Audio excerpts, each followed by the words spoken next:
Si tu entends dans ton cœur une voix qui te dit toi tu n'es pas fils de Dieu, toi tu n'es pas fille de Dieu, c'est la preuve que tu es fils et fille de Dieu. Il déclare qu'il t'a sauvé par grâce. Que Jésus est avant toutes choses.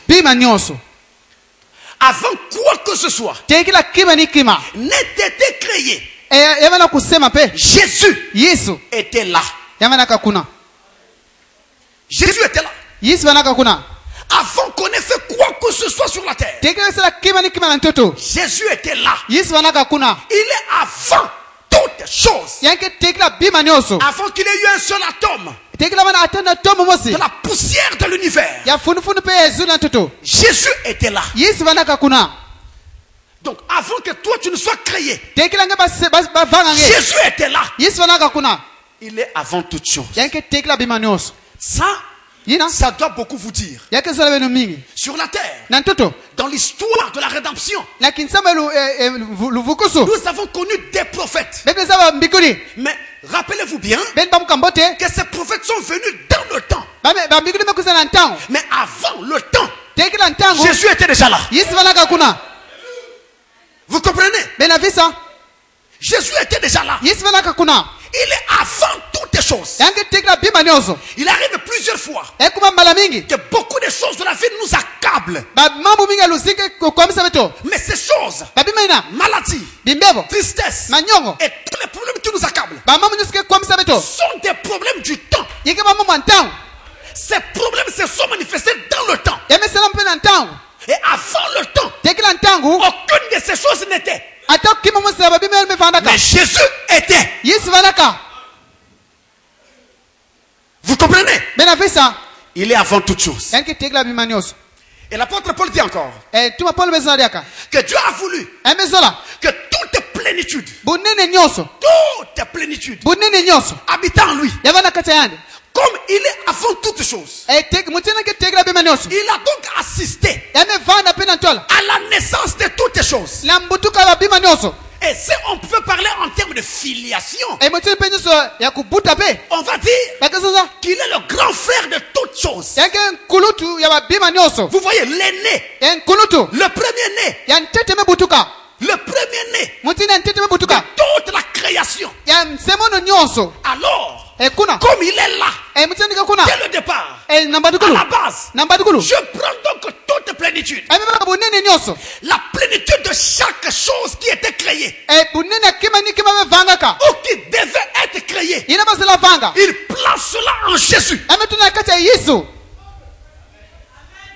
Parfois, vous vous étonnez. Comment Dieu peut-il connaître toutes choses?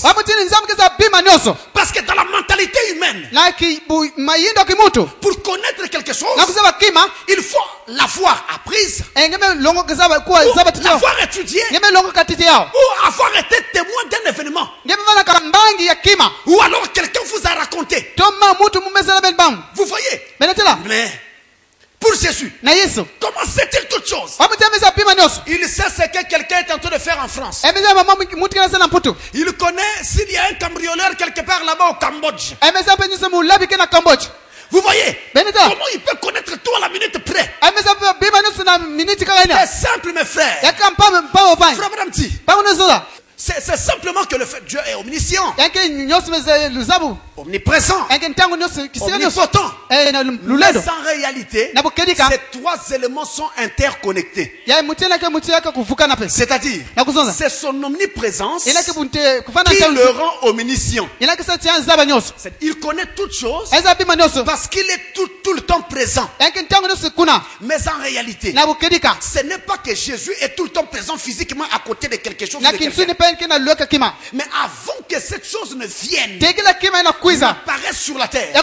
Il en connaissait tout le programme. De la première minute à la dernière minute de cette chose, ou de cet être-là. Qu'est-ce qui va alors lui échapper? Vous voyez maintenant? Il est avant toute chose. En lui, il y a la plénitude de tout. Tout. La plénitude est en lui. Connaît tout. La perfection de chaque chose de la création se fait en Jésus. Mais seulement, le passage dit, Dieu a voulu que toute plénitude habite en lui. Dieu a voulu. Alors là, ça semble nous amener à une confusion. Parce que nous avons comme une dualité. Nous constatons comme s'il y a deux existences qui coexistent et qui sont en train de se battre. Et d'ailleurs, les églises en font foi. Il y a des églises qui croient que Jésus a un père. Je veux dire que Dieu le Père est un être et Jésus un autre être. Mais ça semble transparaître dans ce passage. C'est pourquoi pour avancer, nous devons régler rapidement ce problème. Dans le même passage que nous avons lu, au verset 15, il est tout dit. Au verset 15 de ce passage, il nous est dit que Jésus, Jésus est l'image du Dieu invisible. Il y a un Dieu et un seul. Seulement il est invisible. On ne le voit pas. Mais sur la terre, nous avons quelqu'un qui est l'image de ce Dieu-là, qui est la représentation, qui est le portrait de ce Dieu-là. C'est comme quand vous faites vos images à vous là. Je vous ai vu hier là au mariage. Vous faisiez des photos là. Après les images sortent. On dit voici ton image. Mais quand vous regardez l'image, il faut regarder la personne qui est sur l'image. C'est le même visage, la même taille et tout le reste. La seule différence c'est que celui-ci est physique, mais là on a seulement son image sur papier. Vous voyez? Mais Dieu est esprit. Il est invisible. Pour essayer de se rendre tant soit peu visible à son peuple, il a donc commencé une entreprise qui devait lui permettre d'être visible. C'est pourquoi dans Genèse 1 verset 1 il est écrit: au commencement, Dieu créa les cieux et la terre. Alléluia. Dieu créa. Le Dieu qui créa, disent les Hébreux, c'est Elohim. Et ce mot Elohim a son singulier dans Eli. Parfois Eli avec eux à la fin. On dit aussi Ela. Eloa. Voyez-vous? Tout ça, ce sont des singuliers du mot Elohim. Elohim est au pluriel. Eli c'est son singulier. Comme vous dites en anglais, children. Ce sont les enfants. C'est déjà au pluriel. Voyez-vous? Mais si vous dites a child, vous avez un enfant. Children n'a pas besoin de S à la fin. Il est déjà au pluriel. Et ce mot-là est déjà au pluriel. Au commencement, Dieu créa. Si on vous demandait qu'est-ce qu'il y a fait au commencement, eh bien, Jean chapitre 1 va répondre. Jean 1 verset 1. Au commencement était la parole. La parole était avec Dieu. Et la parole était Dieu. Arrêtons-nous encore un instant. Ne courons pas. Si l'homme dit que la parole est Dieu, alors je sais que parole égale Dieu. Mais si l'homme dit encore que la parole est avec Dieu, cela veut dire qu'on a deux entités. Ici il y a la parole et là il y a Dieu. Vous voyez? Pour résoudre cette énigme-là, il faut donc repartir dans ça. Elohim, avant le commencement, c'est celui qu'on appelait encore la grande fontaine éternelle. La grande fontaine d'amour qui remplissait toutes choses. Avant qu'il n'y ait eu le premier atome de la poussière de l'univers, il n'y avait pas d'air, il n'y avait pas de vent, il n'y avait pas de planète, il n'y avait pas d'ange. C'était vraiment un vide. Mais dans ce vide, dans ce rien, en tout cas il y avait quelque chose. Il y avait un être vraiment invisible. Maintenant il a commencé son voyage. Il a commencé à se concentrer. Il s'est concentré. Finalement il s'est condensé dans une petite forme de lumière.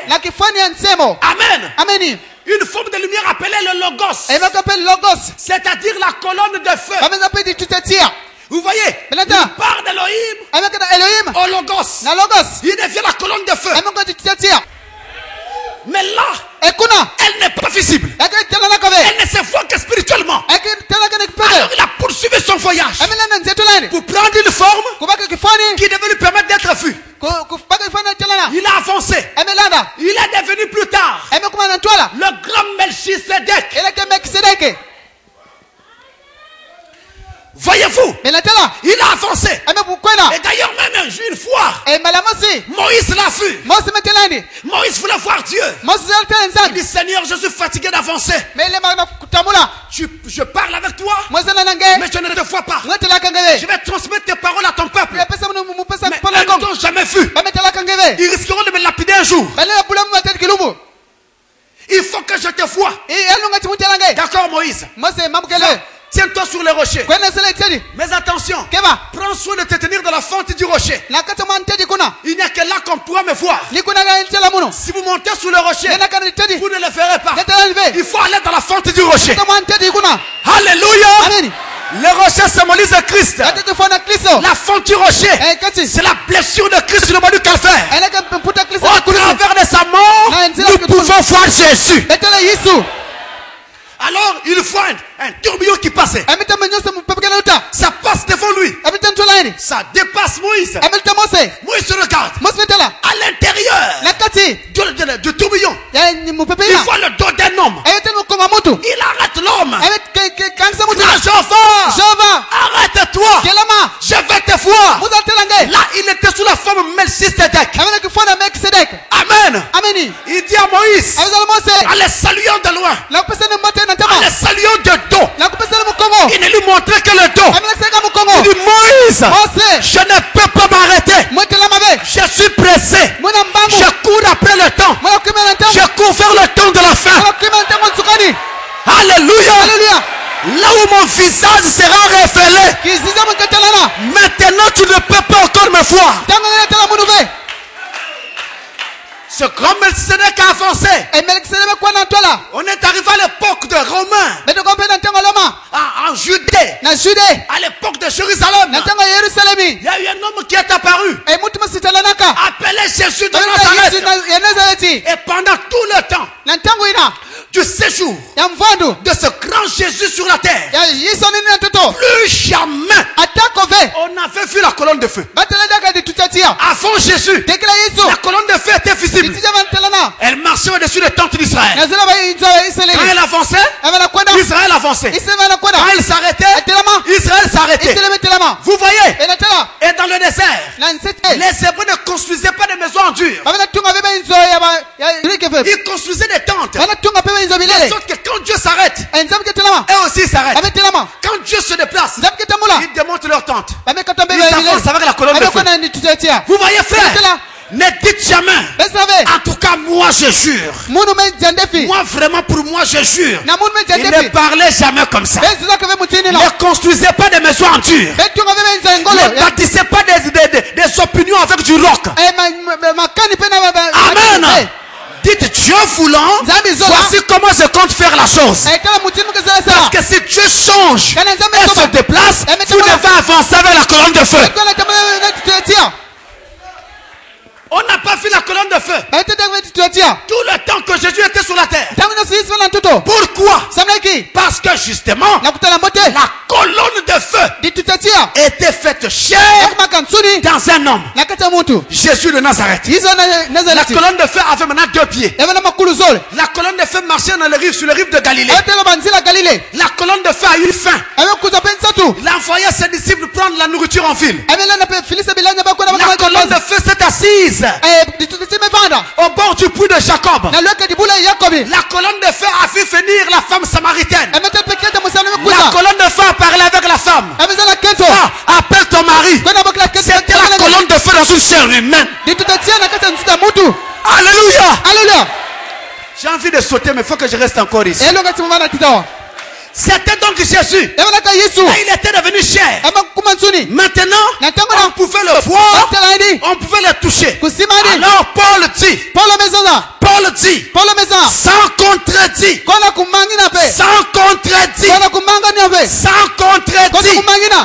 sans argumentation, le mystère de la piété est grand. Dieu a été manifesté en chair.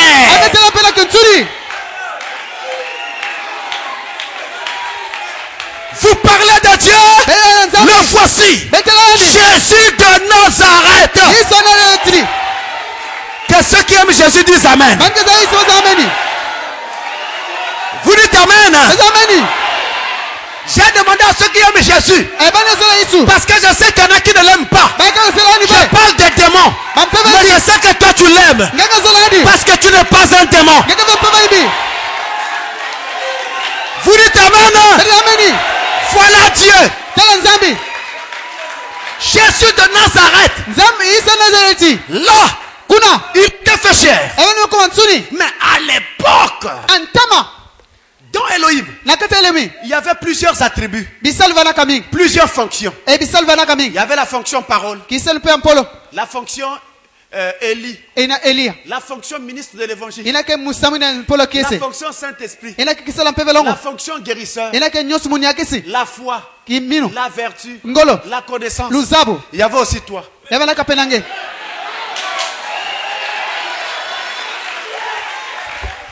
Tu étais en lui. Vous voyez pourquoi je vous ai toujours dit que vous ne pouvez pas être perdu? Je ne vous flatte pas. Je n'en ai pas besoin. Mais je vous dis la vérité de l'heure. C'est ça le message de l'heure. C'est ça la révélation du temps de la fin. Regardez. Je fais ceci. Regardez. J'enlève le toit là. Qu'est-ce que vous constatez? N'est-ce pas? Est-ce que là c'est toujours fermé? Il y a quelque chose qui ne va pas. On a enlevé une partie de Dieu. Dieu ne peut plus être complet. Sans toi, Dieu n'est pas complet. C'est la raison pour laquelle tu ne peux pas être perdu. Alléluia. Si tu pêches, tu payeras pour ton péché. Mais quand tu as ton salut, tu ne peux pas le perdre. Est-ce que les élus disent Amen à cela?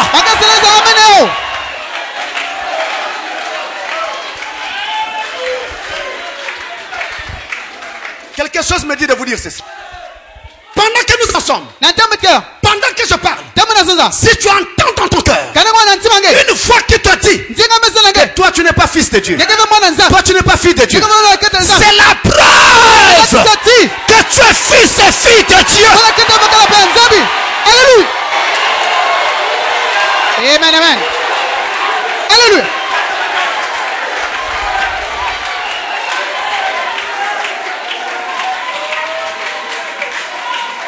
C'est la preuve, mes frères. C'est la preuve. Pendant que je parle, Satan est en train de faire la comptabilité. Alléluia. Il parle dans ton esprit et il dit, toi, tu as fait tel péché. 1. Tu as fait tel péché. 2. Tu as fait tel péché. 3. Tu as fait tel péché. 4. Il fait la comptabilité. Tu n'es pas dans la comptabilité.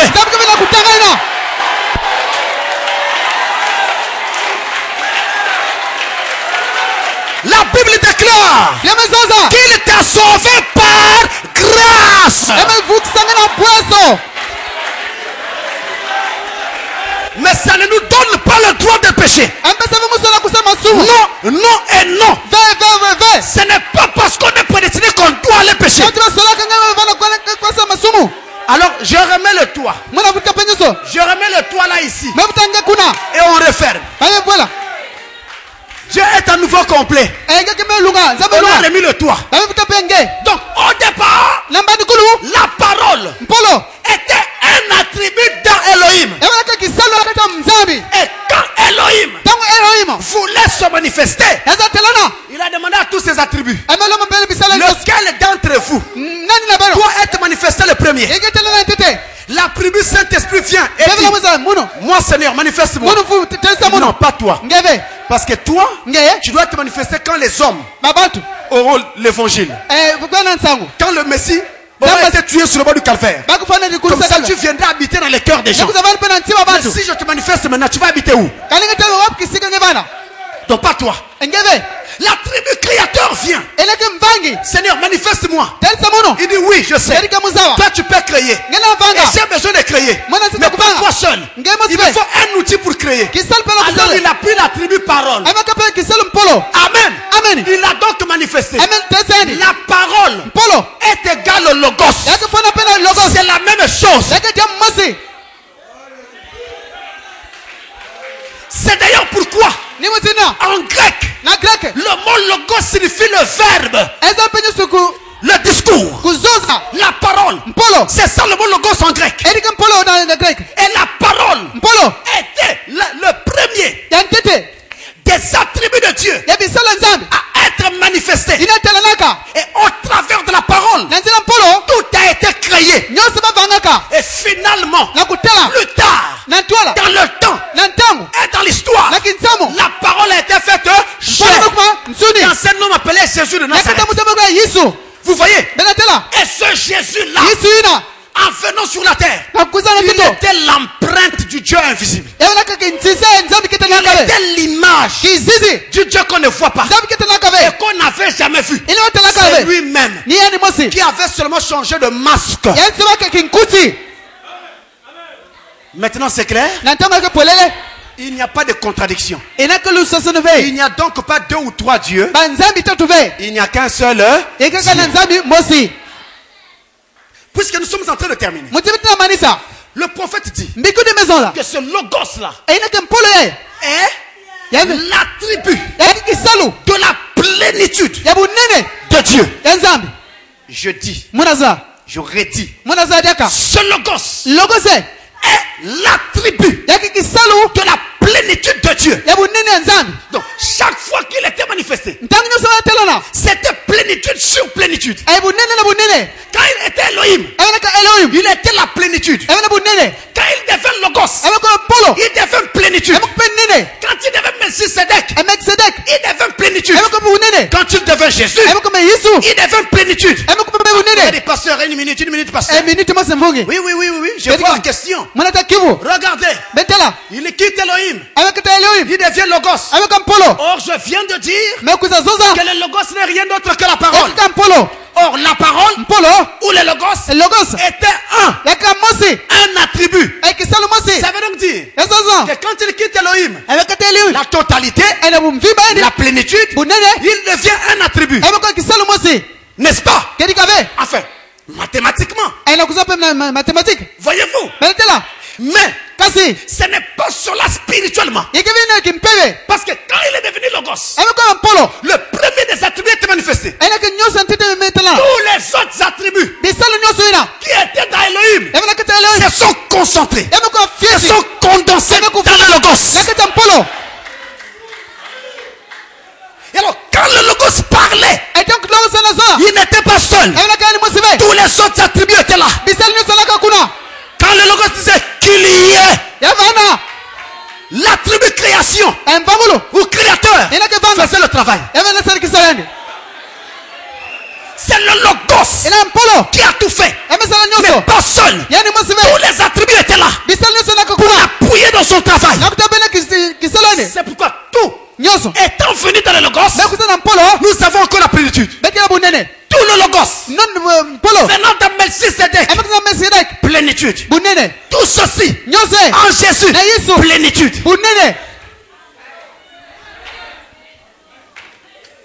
Voilà le message de l'heure. Amen. Amen. Mais, s'il vous plaît, je suis en train de terminer.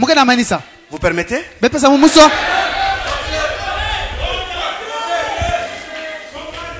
La Bible dit ceci. Romains 11. Le verset 36. Ça, c'est un passage clé. Vraiment clé. Verset 36 de Romains 11, il est dit. C'est de lui. Notez la cadence. Notez la symphonie. Faites attention à la symphonie. C'est de lui. Par lui. Et pour lui. Que sont toutes choses. À lui la gloire. Dans tous les siècles. Amen. Ah. De lui. Par lui.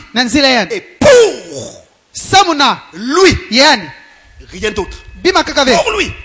Que sont toutes choses.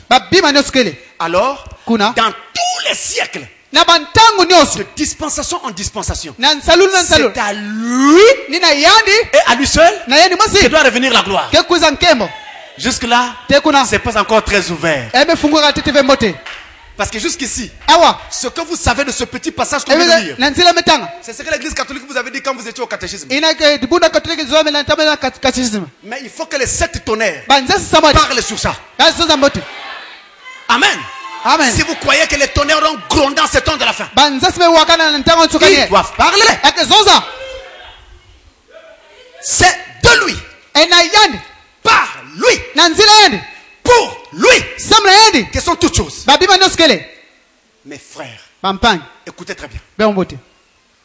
Et ensuite on ajoute, car lui revienne la gloire dans tous les siècles. J'ai deux vérités importantes dans cette leçon. Deux vérités importantes dans ce passage. Je prends la première. Et après je prendrai la dernière. Et nous allons clôturer. Écoutez très bien. De lui. Par lui. Et pour lui. Sont toutes choses. Ça veut tout simplement dire que c'est lui qui a tout créé. Et que il a tout créé par ses propres moyens. Par lui. De lui, ça signifie qu'il est le géniteur, le créateur. C'est lui qui a tout fait. Par lui, par ses propres moyens, par ses propres mains, par le logos, la parole, lui-même. Pour lui, il a tout fait pour un but. Mais ce but est chaque fois conforme à ce qu'il avait dans sa pensée. Vous voyez? Maintenant je rassemble ces trois-là. De lui, par lui et pour lui.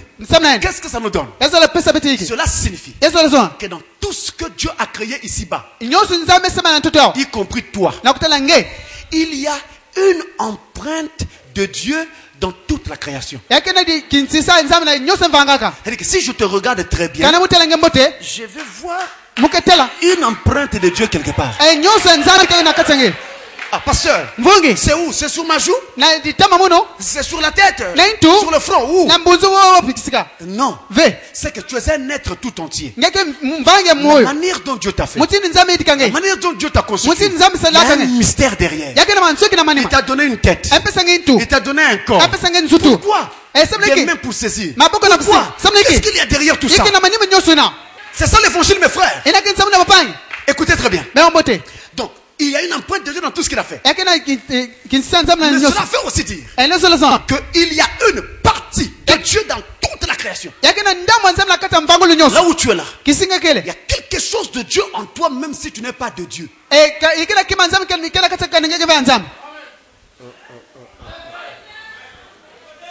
Si tu es de Dieu, ton âme est divine. N'est-ce pas? Mais même si tu n'as pas une âme divine, le fait seulement que tu sois une créature de Dieu dans le temps, il y a quelque chose de Dieu en toi. C'est pourquoi d'ailleurs tu vis. En parlant naturellement, la fille qui avait l'apôtre Pierre, Je parle de la nature, la vie naturelle. La vie qu'avait l'apôtre Pierre. C'est la même qu'avait Judas Iscariot. N'est-ce pas? Ils avaient tous les deux droit à la respiration. Tous les deux droit au souffle. Vous voyez mes frères, il y a quelque chose de Dieu en toi. Qu'on ne veuille ou pas, il y a quelque chose de Dieu. Mais cela veut aussi dire que chaque élément de la grande création représente Dieu quelque part. Chaque chose que Dieu a créé, même l'herbe que vous voyez, ça représente quelque chose pour Dieu. L'herbe là qu'on ne mange même pas, ça représente quelque chose. Toute la nature parle et témoigne de lui, y compris toi. Amen. Regardez, si vous parlez d'un arbre, pourquoi Dieu a-t-il fait les arbres? Si vous rentrez dans la botanique, l'écologie, les écosystèmes, on va vous dire que c'était utile pour qu'il y ait vraiment la vie sur la terre normalement. D'accord. Mais Dieu, qu'est-ce qu'il a fait de spirituel derrière cela? En réalité, il était en train de s'imager lui-même. Il était en train de se représenter lui-même. Il parlait de lui-même au travers d'un arbre. Pour que même si quelqu'un ne sait pas lire, elle ne peut pas connaître Dieu par ce livre des intellectuels.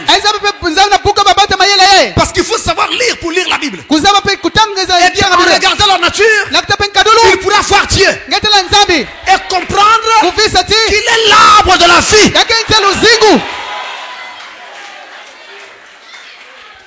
Vous parlez d'une fleur. Que dit la Bible?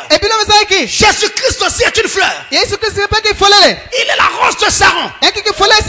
Lys de la vallée. Mais pourquoi est-il la rose de Sharon pour moi? Oh oui. Pour moi, il est la rose de Sharon. Parce que il a été écrasé à Gethsemane. Il a été écrasé. La sueur coulait comme des grumeaux de sang. De l'eau est sortie de la fleur pour faire du parfum. De l'eau est sortie de Jésus pour apporter la vie éternelle. Il est le lys de la vallée, c'est-à-dire l'opium, c'est-à-dire c'est lui qui fait dormir et il adoucit la douleur. Tu as mal, tu as des problèmes, des maux de cœur, le cœur ça ne va pas, trop de soucis, le lys de la vallée vient, il adoucit la douleur. My God, nous avons un Dieu complet. Alléluia. Vous parlez des animaux. Prenons le cas du lion. N'est-il pas écrit dans la parole que Jésus est le lion de la tribu de Juda? Alléluia. Mais puisque nous parlons des animaux, ça risque de m'échapper. Il faut que j'en parle avant de terminer.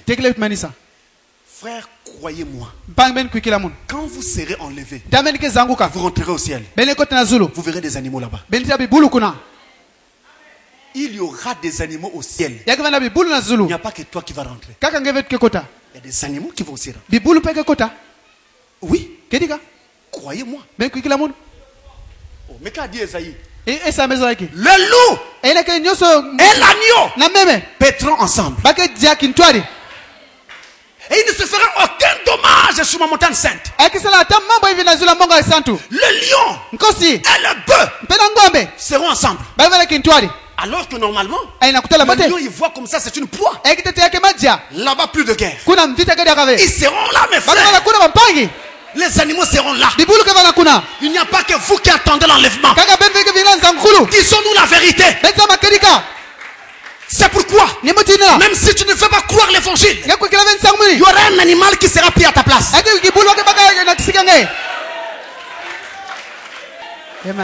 C'est la vérité, mes frères. Frère Branham dit, quand il est rentré de l'autre côté, il a eu la vision de l'autre côté. Il a vu son chien là-bas. Son chien s'appelait Fritz. Il l'a retrouvé au ciel. Oh Dieu, moi aussi, j'ai envie de retrouver mon chien d'enfance. J'avais tellement aimé ce chien-là. Même pendant que je parle, il me manque encore. Il avait marqué ma vie, mes frères. Si Dieu peut me l'accorder, je serai heureux. Le cheval de John Wesley sera là.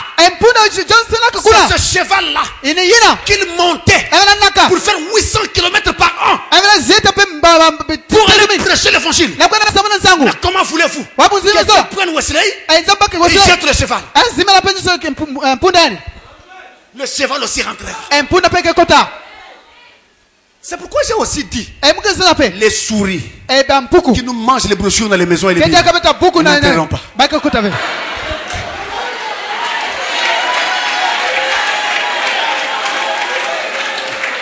Moi, je vais lire un verset. J'arrive là, le verset est parti. Qui a mangé la souris? Cette souris-là n'entrera pas.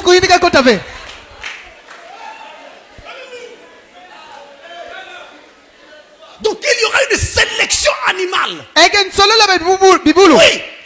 D'ailleurs la Bible nous en a donné l'exemple. L'arche de Noé. Dieu a dit à Noé de prendre les animaux deux à deux. Le mâle et la femelle. Le mâle et la femelle. Mais attends. Quand vous prenez le cheval et la jument, c'est-à-dire la femelle du cheval, est-ce que c'était tout comme chevaux? Il y en a fait d'autres. On a pris que ces deux-là, ce sont ces deux-là qui avaient trouvé grâce aux yeux de Dieu. Les autres étaient délaissés. Que même qu'il y ait une sélection au niveau des hommes, il y aura également une sélection au niveau animal. Tous les animaux n'entreront pas. Ça va peut-être vous faire rire, mais éduquez quand même vos animaux. Hein? Afin qu'ils servent à quelque chose pour Dieu. C'est ce que je veux dire, Amen. Amen. Vous parlez des oiseaux. Il est l'aigle chauffard qui veille sur nous, tenu comme des jours. Et un bien-aimé a chanté. Aigle Jéhovah, veille sur moi pendant toute la nuit. Quand mes yeux sont fermés, aigle Jéhovah, veille sur moi. Vous craignez le sorcier? À partir de cet instant, ne le craignez plus jamais.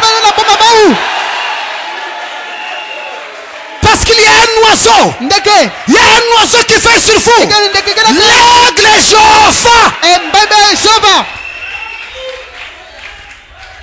Vous parlez de l'homme.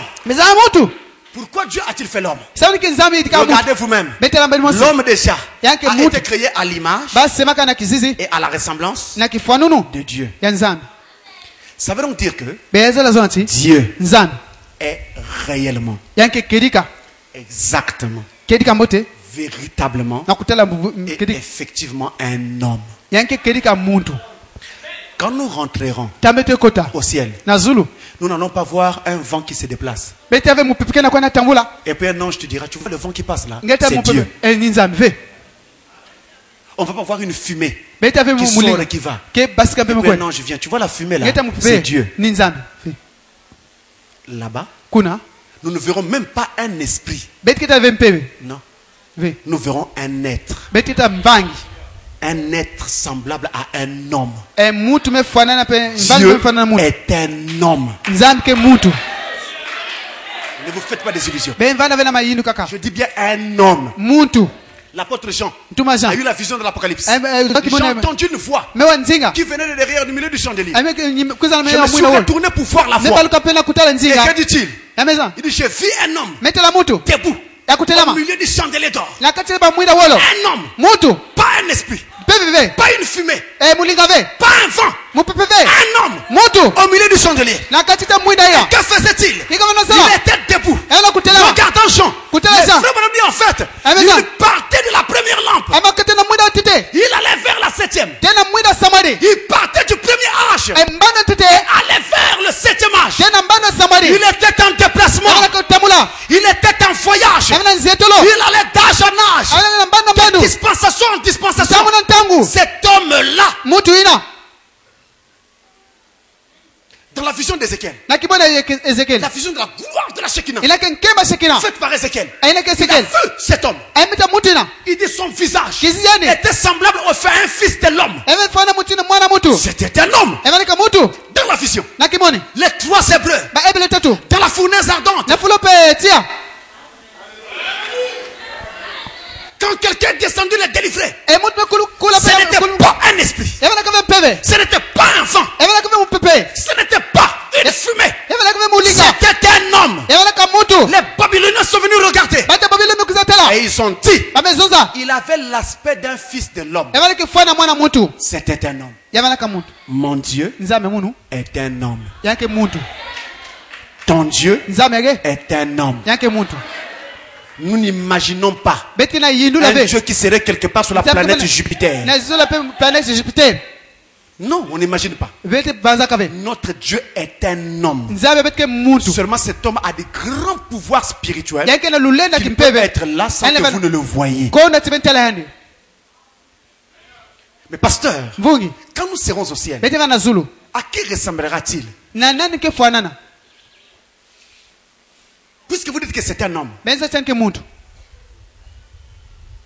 à qui va-t-il ressembler? Est-ce qu'il ressemblera à frère Branham?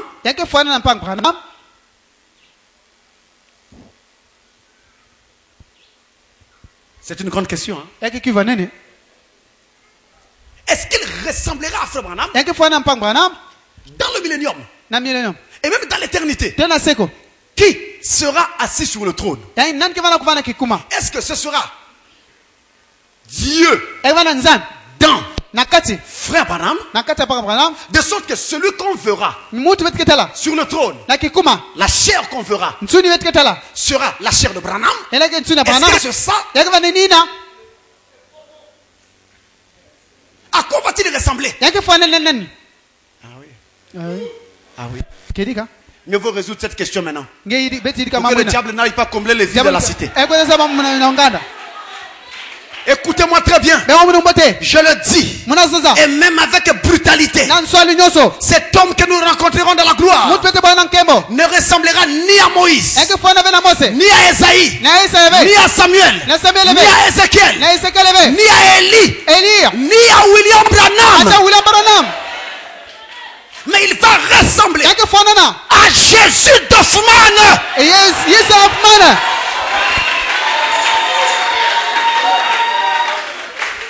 Amen. Amen. Il prendra cette forme-là.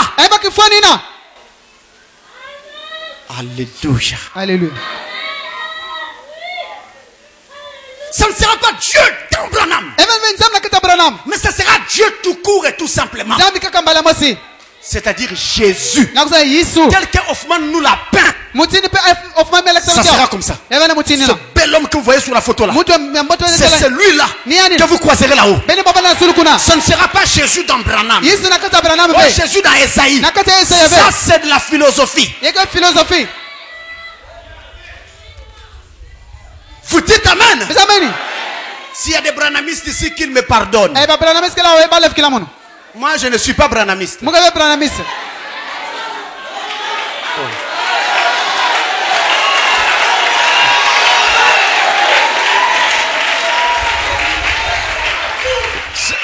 Ceux qui sont tristes là, donc vous êtes branhamistes.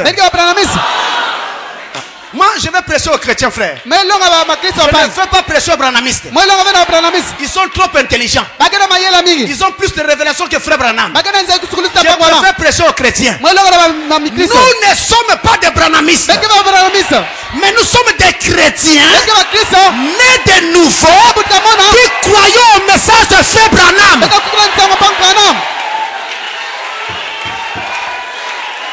Nous n'appartenons pas à Branham.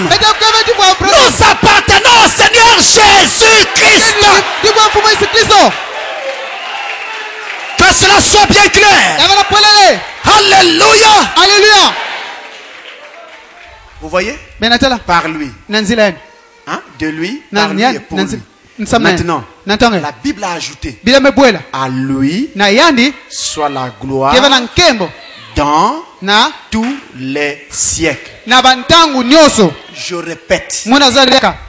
À lui soit la gloire dans tous les siècles. Aujourd'hui, ce n'est pas un siècle. C'est toujours un siècle, non? Bon, Paul nous dit, à lui soit la gloire dans tous les siècles. Il y a des problèmes où on ne devait même pas se disputer si on prenait seulement ce que disait la Bible depuis longtemps.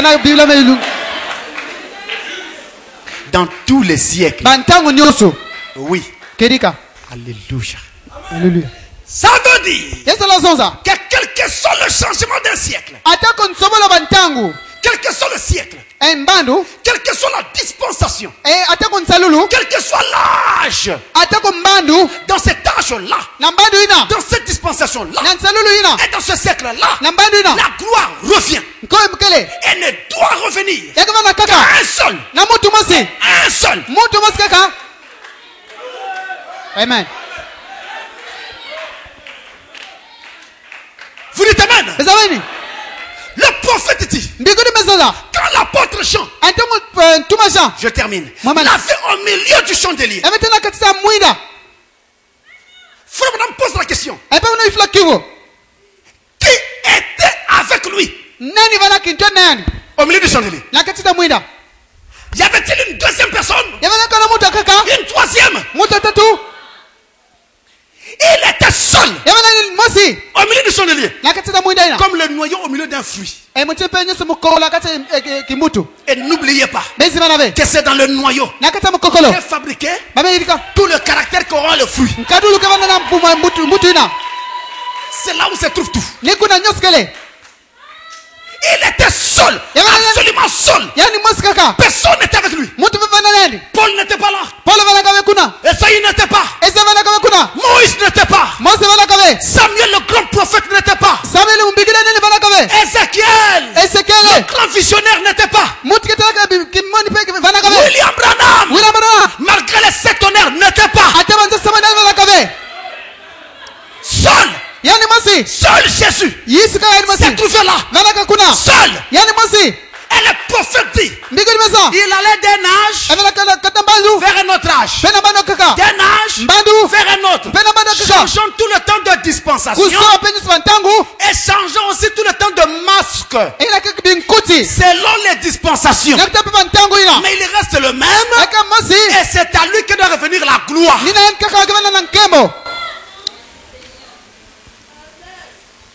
Vous voyez maintenant, frère? William Branham. Était-il au premier âge? Je me pose la question. Est-ce que frère Branham a vécu à l'âge de 20? Le deuxième âge. Le troisième. Le sixième âge. Nous l'avons connu dans ce 7e âge. Mais Paul aussi était un grand prophète. Il a vécu au premier âge. Mais a-t-il vécu au deuxième âge? A-t-il été au troisième âge? Est-ce que nous avons connu Paul aujourd'hui dans ce temps de la fin? Colomba était là dans l'âge de Tchatchir. Le 4e âge. Mais au premier, était-il là? Aujourd'hui, est-il présent? Mais il n'y a qu'un seul. Un seul. Quel que soit le changement de dispensation, il est toujours présent. C'est le Seigneur Jésus-Christ. Un seul. Un seul. C'est le Seigneur Jésus-Christ. Et la Bible dit qu'il est le même. Hier, aujourd'hui et éternellement. Amen. En d'autres termes, celui qui remplit le temps. Il est donc la plénitude des plénitudes. En d'autres termes, la plénitude des plénitudes, c'est Dieu lui-même. C'est Jésus. Jésus de Nazareth. Voilà la plénitude des plénitudes. La plénitude des plénitudes. C'est Jésus. Il est la plénitude des cieux. La Bible dit, c'est lui qui remplit tous les cieux. ange. Quand il prend sa forme en tant qu'ange Michael, puissant dans la bataille. Si vous voulez savoir quelle est la quantité de force qu'il a, rassemblez tous les anges que Dieu a créés, y compris Satan. Parce que lui aussi est un ange, quoique déchu, et qui se souvient des cieux. Vous rassemblez toute la puissance de tous les anges, vous trouverez la puissance de cet ange-là. Le grand Michael, puissant dans la bataille, le défenseur du peuple de Dieu. Il est la plénitude des anges. Il est la plénitude de la foi. Oh, quand il était sur la terre, il en a fait la démonstration. On amène un épileptique. Les apôtres n'ont pas pu. Jésus est homme de peu de foi. Il s'avance. Il parle au démon. Il parle au démon. Le démon s'en est allé. La plénitude de la foi. Il n'y avait en lui pas même l'ombre d'un doute. Donc la plénitude des plénitudes, c'est Dieu lui-même. Et ça signifie qu'il est la plénitude de toutes choses. Je peux vous donner un passage que vous pouvez même regarder à la maison pendant que nous terminons. Écoutez très bien. Écoutez très bien. Dans Romains chapitre 9, verset 5. Je préfère lire ces deux petits passages pour notre intérêt. Romains 9, verset 5. Ça fait foi à ce que nous venons de dire. Il est dit: et les patriarches, et de qui est issu, selon la chair, le Christ, qui est au-dessus de toutes choses, Dieu bénit éternellement. Et on signe Amen. Il est au-dessus de toutes choses. Et c'est lui le Dieu dont on parle. Il est le Dieu béni d'éternité en éternité. C'est Jésus de Nazareth. Un autre que vous pourrez utiliser à la maison. Et même, je vous conseillerais de le relire à la maison. Je vous conseillerais de suivre des Psaumes. Au chapitre, il est dit, 48 verset 15, suivez très bien, il est dit, voilà le Dieu qui est notre Dieu éternellement et à jamais. Il sera notre guide jusqu'à la mort. Est-ce qu'on peut lire ça ensemble puisque c'est à l'écran? Romain vient de nous présenter ce Dieu-là. Maintenant les psaumes disent voilà. Lisons un peu ça ensemble à haute voix. Allons-y. Voilà le Dieu qui est notre Dieu éternellement et à jamais. Il sera notre guide jusqu'à la mort.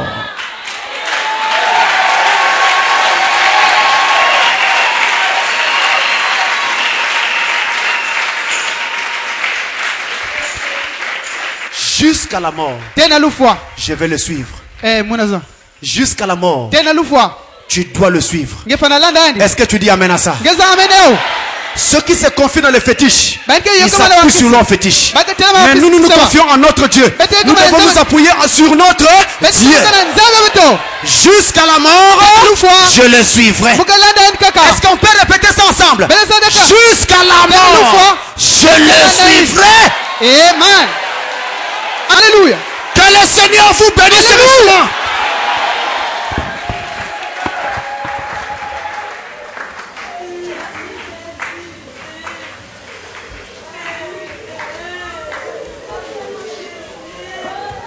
Ne crains rien, je t'aime.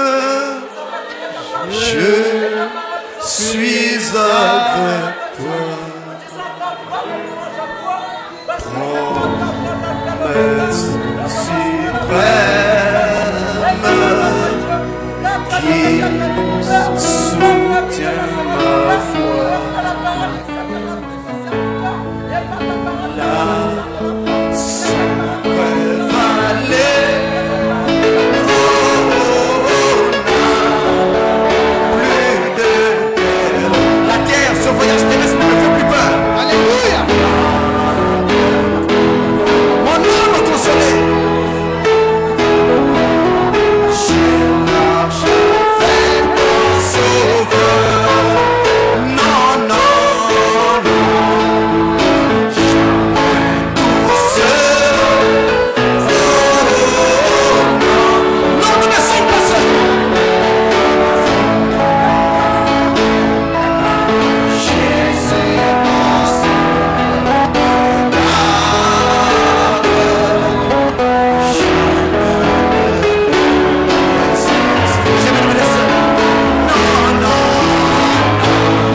Si tu veux qu'on se souvienne de toi dans la prière, lève seulement ta main. Alors que notre frère, le pasteur Rosel, va prier.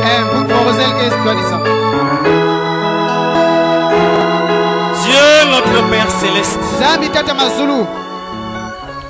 Seigneur Jésus, Dieu Tout-Puissant,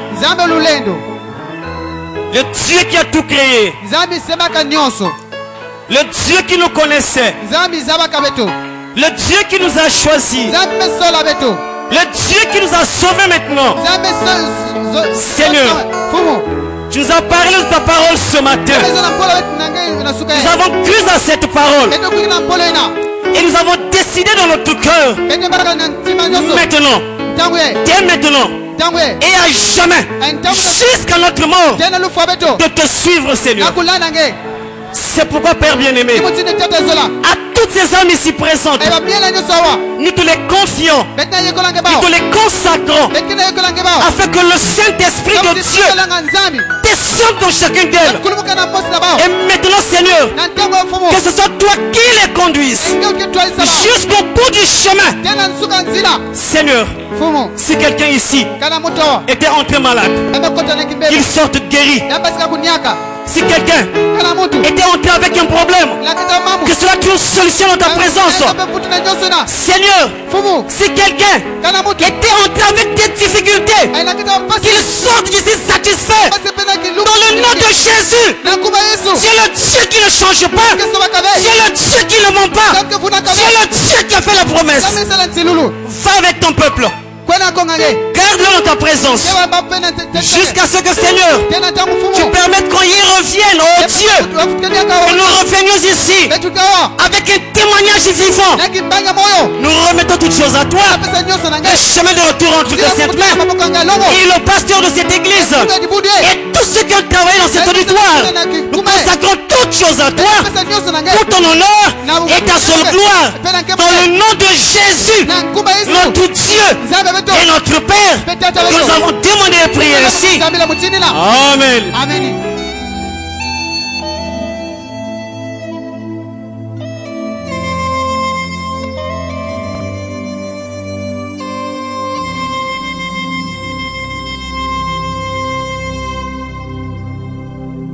When it's all been said and done, all my treasures will mean nothing. Only what I've done for love's reward will stand the test of time. Lord, your mercy is so great that you look beyond our weakness and find purest gold in miry clay, turning sinners into saints. Hallelujah. And I will always sing your praise.